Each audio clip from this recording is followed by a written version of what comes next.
How to fix your carrier may charge for SMS messages used to activate FaceTime error. Hello guys, this is Atticus and welcome back to another video. If you're getting this pop-up right here that says your carrier may charge for SMS messages used to activate FaceTime and iMessage, this video is for you. So if you're getting this pop-up, it's not actually an error or not a problem. What this means is that when you turn on your iMessage and FaceTime on your iPhone, your carrier may charge for the SMS messages used to activate your phone number for these services. Now, this is stated by Apple support. So there's nothing actually that you will need to, fix or solve. You must tap on turn on to proceed or simply OK.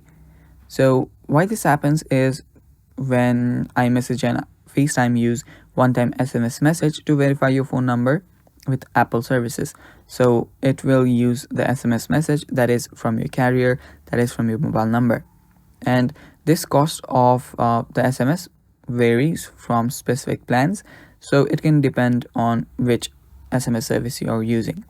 So yeah, that's basically it. There is no fixing this, guys, and I hope this video was informative for you. Thanks for watching. That's all for today's video. If you guys are new to our channel, hit down below and hit the subscribe button so you don't miss out on our future videos. Thanks for watching. Bye bye.